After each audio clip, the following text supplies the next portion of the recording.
So ప్రజల్లో ఈ మధ్య యువగలం యాత్ర ఇవన్నీ ఎన్ని తిరిగినా కూడా ఆ లీడర్షిప్ చంద్రబాబు నాయుడు ఖాళీ చేసే ప్లేస్ను చంద్రబాబు నాయుడు క్రియాశీలకంగా నాయకత్వంలో లేనప్పుడు ఆ ప్లేస్ను ఫిల్ చేయగలిగే కెపాసిటీ లోకేష్కుందా అనేటువంటి ప్రశ్నలు ఎదురవుతున్నాయి. దాంతోపాటు ఒక వర్గము జూనియర్ ఎన్టీఆర్ ప్రస్తావన తెస్తున్నారు. చాలా కాలంగా నారా కుటుంబము వర్సెస్ నందమూరి కుటుంబం నరేటివ్ ఉంది. చంద్రబాబు వర్సెస్ పురంధేశ్వరి, చంద్రబాబు వర్సెస్ హరికృష్ణ, ఇప్పుడు చంద్రబాబు వర్సెస్ జూనియర్ ఎన్టీఆర్ అనే దశ కూడా వచ్చింది చర్చ. ఈ పరిణామాలన్నీ అధిగమించాలి అంటే టీడీపీ ఈసారి గెలవాలి. ఎందుకంటే ఓడిపోతే ఇవన్నీ కూడా ముసురుకుంటాయి సమస్యలని. అందువల్ల ఇది లైఫ్ అండ్ డెత్ క్వశ్చన్గా టీడీపీ భావిస్తుంది. ఇలాంటి సమయంలో జనసేన గనక కలిసి రాకపోతే అసలు అవుట్ ఆఫ్ క్వశ్చన్. అసలు రిజల్ట్ అనేది యాంటిసిపేటెడ్. వైసీపీకి క్లియర్ ఎడ్జ్ ఉంటుంది. వైసీపీ వర్సెస్ టీడీపీ మాత్రమే పోటీ ఉంటే మీరు ఏ సర్వే అయినా చూడండి, ఏ క్షేత్రస్థాయి అంచనా అయినా చూడండి, క్లియర్గా ఇంకా వైసీపీ ఇంకా తన ఆధిక్యతను కంటిన్యూ చేసుకుంది. అంటే 2019 నాటి రాజకీయ పరిస్థితుల్లో క్వాలిటేటివ్ చేంజ్ లేదు. అందువల్లనే టీడీపీ జనసేన కలుపుకుంది. లేకపోతే ఎవరెందుకు కలుపుకుంటారో 170 సీట్లు తెలుగుదేశం పోటీ ఇస్తుంది, సొంతగా గెలవగలిగే పరిస్థితి ఉంటే. అందువల్ల జనసేన కలుపుకున్నారు. సో ఇలాంటి అవసరం టీడీపీకి ఉండగా, అంటే టీడీపీ మనగడకే ఇవాళ జనసేన కీలకమైంది. అది కూడా చంద్రబాబు నాయుడు అరెస్ట్ అయినప్పుడు, రాజమండ్రి సెంట్రల్ జైల్లో ఉన్నప్పుడు తెలుగుదేశం నాయకుడిగా ఉన్నవారు ఎవరు ముందుండలేని పరిస్థితి. లోకేష్ వెళ్ళేమో నాయక కోవిదులతో చర్చిస్తున్నానంటూ వారాల తరబడి రాష్ట్రానికి ఆవల ఢిల్లీలో ఉండడము, తెలుగుదేశం కార్యకర్తలు నాయకులకు ఒక రకమైన క్రైసిస్, అట్లా లీడర్షిప్ క్రైసిస్ ఉన్న సమయంలో పవన్ కళ్యాణ్ ఎంటర్ అయి ఆ పార్టీకి విశ్వాసాన్ని కాన్ఫిడెన్స్ ఇచ్చాడు. దీనికి ఉదాహరణే రాజమండ్రి సెంట్రల్ జైలు ముందు మధ్యలో పవన్ కళ్యాణ్, ఒకవైపు బాలకృష్ణ, మరోవైపు చంద్రబాబు నాయుడు మన ఫోటో కనబడుతుంది. So what does it indicate? Pawan కళ్యాణ్కి ఆ రకమైన కీలక పాత్ర పోషించాడు. ఇన్ని చేసిన సమయానికి పవన్ కళ్యాణ్కు బలం గత 6-7% ఉండొచ్చు. కానీ పవన్ కళ్యాణ్ బలం 6-7% రాష్ట్ర వ్యాప్తంగా ఉన్న కొన్ని కాన్స్టిట్యున్సీలో 20% వరకు కూడా ఉంది. ఇది పవన్ కళ్యాణ్ కూడా చెప్పాడు. మండపేటలో మనకు 18% ఓటింగ్ వచ్చింది, ఇప్పుడు అది ఇంకా ఎక్కువ 25% దాకా ఉంటుందని. ఇలాంటి మండపేటలు చాలా ఉన్నాయి. తూర్పుగోదావరి, పశ్చిమ గోదావరి, కృష్ణా, గుంటూరు, ఆ పైన కొద్దిగా విశాఖ ఆనుకోని అనకాపల్లి వరకు. సో ఈ బెల్ట్లో 20-25% ఓటింగ్ ఉన్న పార్టీ కనుక ఎక్కువ సీట్లకు పోటీ చేయాల్సి ఉండే వ్యూహాత్మకంగా కూడా ఇప్పుడు అవసరం ఉంది. ఎందుకంటే ఇప్పుడు కుమారస్వామి తక్కువ సీట్లున్నా ఆయన ముఖ్యమంత్రి అయ్యాడు, నితీష్ కుమార్ తక్కువ సీట్లున్నా ముఖ్యమంత్రి అయ్యాడు, ఏక్నాథ్ షిందే బీజేపీ కన్నా తక్కువ సీట్లున్నా ముఖ్యమంత్రి అయ్యాడు. సో ఈ ఏక్నాథ్ షిందే, కుమారస్వామి, నితీష్ కుమార్ అనుభవాలను కనుక మనం కంపేర్ చేసుకుంటే పవన్ కళ్యాణ్ ఎక్కువ డిమాండ్ చేస్తానికి ఆస్కారం ఉంది అన్నది ఆయన అభిమానులే కాదు, ఆయనకు అభిమానులుగా చెప్పుకొని ఇప్పుడు వైసీపీలో చేరిన కాపు నేతలకు కూడా హరిరామజోగే, ముద్రగడ లాంటి వారు కూడా రిపీటెడ్గా చెప్పారు. కానీ కారణం ఏదైనా పవన్ కళ్యాణ్ చెప్పాడు, మనకు బూత్ కమిటీలు ఉన్నాయా, బూత్ స్థాయిలో నాయకులు ఉన్నారా అంటే మనకు లీడర్షిప్ లేదు అన్నది ఆయనే ఒప్పుకొని 24 సీట్లకు అంగీకరించాడు. అక్కడ దాకా బాగానే ఉంది. కానీ ఎప్పుడైతే బీజేపీ ఎంటర్ అయిందో ఓ ప్రశ్న మొదలైంది. అయ్యా మన బీజేపీకి ఉన్న బలం ఎంత, పవన్ కళ్యాణ్కి లేనిది ఏంటి, బీజేపీకి ఉన్నది ఏంటి? బీజేపీకి 100 కన్నా తక్కువ 1% ఓటింగ్ ఉంది, పవన్ కళ్యాణ్కు 6-7% ఓటింగ్ వచ్చింది.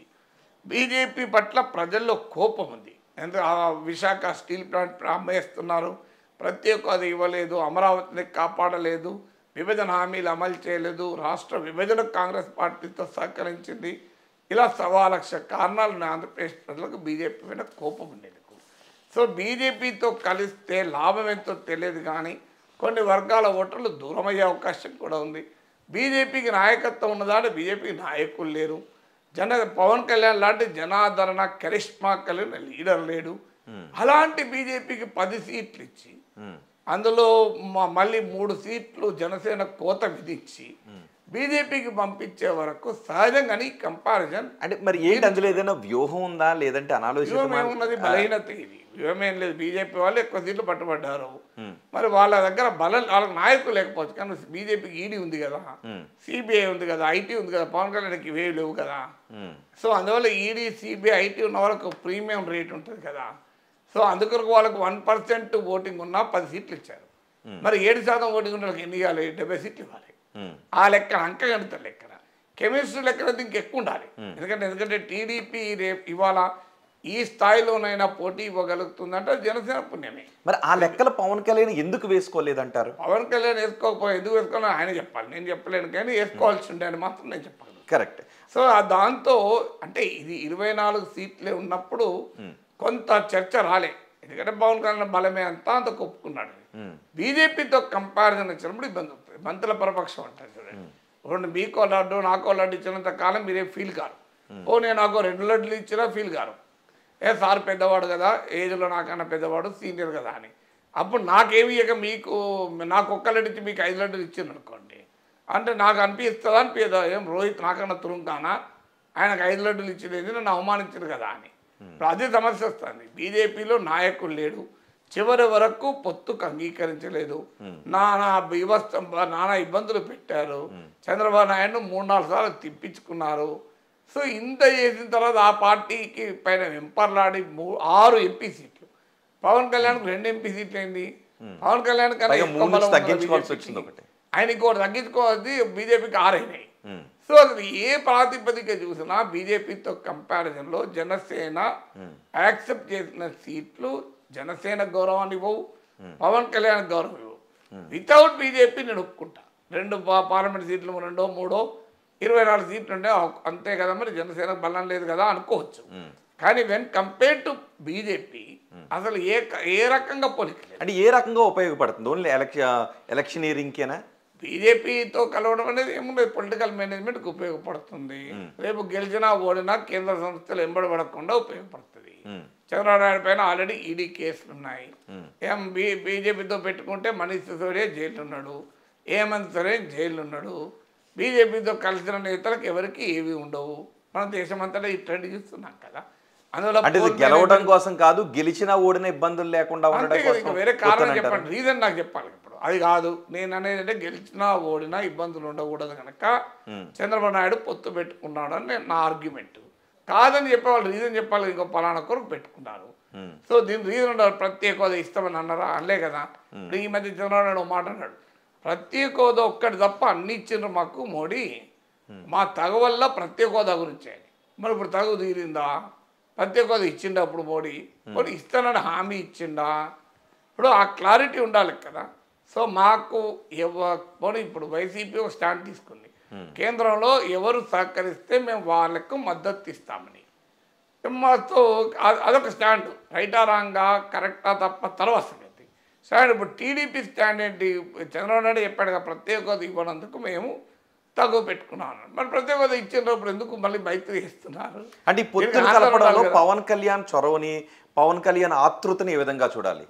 పవన్ కళ్యాణ్ చొరవ ఆతృత కన్నా ఇక్కడ క్లియర్గా బీజేపీ డామినేషన్ కనబడుతుంది.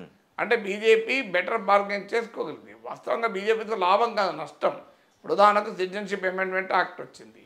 ఇప్పుడు దీని బీజేపీ రేపు ఎన్నికలు దగ్గర పడుతున్న కొద్దీ తన ఎజెండా, మతపరమైన ఎజెండా ముందుకు తీసుకొస్తుంది. సిఏ ముందుకు తీసుకొస్తుంది, యూనిఫామ్ సివిల్ కోడ్ ముందుకు తీసుకొస్తుంది. మళ్ళీ ఇజబులు, హలాళ్ళు, టిప్పు సుల్తాన్ లాగా అనేకం వస్తాయి ఎజెండాలు. సో ఆ ఎజెండా వచ్చిన తర్వాత మైనారిటీ ఓటర్లు ఇప్పటికే వైఎస్ఆర్ కాంగ్రెస్ వెనకాల ర్యాలీ అవుతున్నారు. సో మణిపూర్ ఘటనలు ఉన్నాయి. ఇవన్నీ కూడా మైనారిటీ ఓట్ని ఇప్పటికే వైసీపీ వెనకాల గణనీయంగా ర్యాలీ అవుతుంది. ఇప్పుడు ఈ దెబ్బతో బీజేపీతో కలవడంతో ముస్లిం క్రిస్టియన్ ఓటు కనుక టీడీపీ నుంచి దూరం అయితే కూటమి భారీగా దెబ్బతింటుంది. ఇప్పుడు ఎందుకంటే క్రిస్టియన్ ఓటు కన్నా ఈవెన్ ముస్లిం ఓటు సరిపోతుంది. ఒక అంచనా ప్రకారం కనీసం ఒక 30 సీట్లలో ముస్లింలు గెలుపు ఓటర్లు నిర్ణయించగలుగుతారు. అంటే వాళ్ళ ఓటింగ్ తక్కువ ఉండొచ్చు. మీరు కర్నూలు ఉంది, ఒక గుంటూరు ఉంది, సో అనంతపురం ఉంది, ఒక కదిరి ఉంది, ఇలా చాలా సీట్లలో ముస్లిం పాపులేషన్ సిగ్నిఫికెంట్గా ఉంటారు. సో మరి వాళ్ళంతా కూడా ఇప్పుడు బీజేపీ దాడి మొదలైన తర్వాత ఎలా ఓట్లేస్తారు అన్నది ఒక కీలకం. కానీ 2014లో కూడా జనసేన పోటీ చేయకపోయినా దాదాపు ఇదే పొత్తు కదా. అంటే అప్పుడున్న సిచ్యువేషన్ వేరు. అప్పుడు బీజేపీ ఎజెండా, మోడీ ఎజెండా ఈ స్థాయిలో విశ్వరూపం లేదు కదా. 2014కు ముందు మీకు ఈ సిఏ లేదు, యూనిఫామ్ సివిల్ కోడ్ లేదు, హిజబ్ లేదు, హలాల్ లేదు, ఈ ఎజెండానే లేదు కదా. సో అప్పుడు 2014లో రిలీజియస్ ఎజెండాతో బీజేపీ అధికారంలోకి రాలే. మీకు 2014లో development agenda, Gujarat model of development, UPA కుంభకోణాలు, good governance, clean governance, anti corruption, ఈ ప్లాంక్తో మోడీ వచ్చాడు కదా. అప్పటికిప్పటికి 10 ఏళ్ల తర్వాత మారిపోయింది. ఇప్పుడు సెక్యులర్ అన్న పదమే రాజ్యాంగాలకు తీసేస్తాం. నిన్నగా మన అనంత హెగడే అన్నాడు అసలు రాజ్యాంగం మార్చేస్తామా 400 సీట్లు ఇస్తే. సో ఇప్పుడు అప్పటికి ఇప్పటికీ వాళ్ళ వాదనలో చాలా తేడా ఉంది. 2014కు ముందు, 2014 తర్వాత. ఇప్పుడు అగ్రెసివ్ హిందుత్వ స్టాండ్ తీసుకొని జనంలోకి వెళ్ళినప్పుడు మరి మిగతా టీడీపీ బీజేపీని అంగీకరించని ఓటర్లు టీడీపీకి దూరం అయితే ఇప్పుడు 30 సీట్లలో గెలుపోవడం లెక్క కాదు, ఇంకొన్ని సీట్లలో 10,000 నుంచి 20,000 మంది ఉంటారని అంచనా. సో అందువల్ల అక్కడ మళ్ళీ పోలరైజ్ కాంటెస్ట్, ఒకవైపు టీడీపీ, జనసేన, బీజేపీ, ఒకవైపు వైసీపీ. ఇంకొక ఛాలెంజ్ ఉంది. బీజేపీ శ్రేణుల్లో ఈ పొత్తు పట్ల ఇష్టం లేదు. మీరు బీజేపీ రాష్ట్ర కమిటీ ఇష్టం లేదు. ఇప్పుడు ఇవాళ కూడా పత్రికలు వచ్చింది చూడండి. అసలు గతంలో ఓడిపోయిన సీట్లే బీజేపీకి ఇచ్చారు చంద్రబాబు నాయుడు. లేదు మా వాళ్ళే. బీజేపీకి ఇష్టం లేకపోవడానికి ఏముంది ఆంధ్రప్రదేశ్లో? అంటే ఏమి ఉన్నా లేకపోయినా గెలవాలని అయితే కోరుకుంటారు కదా. అంటే బీజేపీ రాష్ట్ర నాయకత్వం, రాష్ట్రంలో ఒక బలమైన నాయకత్వం భావించేది ఏంటంటే మనము ఈ ఎలక్షన్లో గెలవకపోయినా ఈ ఎలక్షన్లో మోడీ ప్రభావంతో ప్రతి లోక్సభ నియోజకవర్గంలో 1,00,000 ఓట్లు తెచ్చుకోగలిగితే ఇది పునాదిగా ఏర్పడి నెక్స్ట్ లోకల్ బాడీస్కు అది పెరగచ్చు అని. ఇప్పుడు బీజేపీ తెలంగాణలో ఏముంది, 2018లో 7% ఓట్లు వచ్చాయి, ఒక్క సీట్ వచ్చింది. 5 ఎమ్మెల్యేలు ఉంటే 5లో 4 ఓడిపోయారు, ఒక్కరు గెలిచారు. ఏమైంది 2019 లోక్సభ ఎన్నికలకు వచ్చే వరకు 4 ఎంపీ సీట్లు గెలుచుకున్నారు, 20% ఓటింగ్ వచ్చింది. తర్వాత దుబ్బాక గెలుచుకున్నారు, హుజురాబాద్ గెలుచుకున్నారు, జిహెచ్ఎంసీలో భారీ విజయం సాధించారు. తర్వాత తెలంగాణలో వాళ్ళ స్వయంకృత అపరాధాల వల్ల దెబ్బతిన్నారు. దెబ్బతిన్నా కూడా 8 సీట్లు వచ్చాయి, 1 నుంచి 8 పెరిగింది, 7 నుంచి 14% పెరిగింది. అందువల్ల ఆంధ్రప్రదేశ్లో బీజేపీ నాయకత్వంలో ఒక బలమైన వాదన ఏంటంటే మనం టీడీపీతో పోకూడదు, మనం ఓపిక పడితే 2029 వరకు బలమవుతాం. అప్పుడు టీడీపీ బలహీనపడుతుంది. ఈ ఓడిపోవటం తర్వాత చంద్రబాబు నాయుడు క్రియాశీలకంగా నాయకత్వం ఉండడు, అప్పుడు మనము ఒక దెబ్బ కొట్టవచ్చు అనేది బీజేపీ అంచనా. ఇందుకు భిన్నంగా జాతీయ నాయకత్వం చంద్రబాబు నాయుడుతో వెళ్ళాలని నిర్ణయించుకున్నారు. ఇంకొక ఛాలెంజ్ కూడా ఉంది. అసలు టీడీపీ శ్రేణుల్లో బీజేపీ పట్ల అసలు పొత్తుకి ఇష్టమే లేదు. సో టీడీపీ శ్రేణుల్లో తీవ్రమైన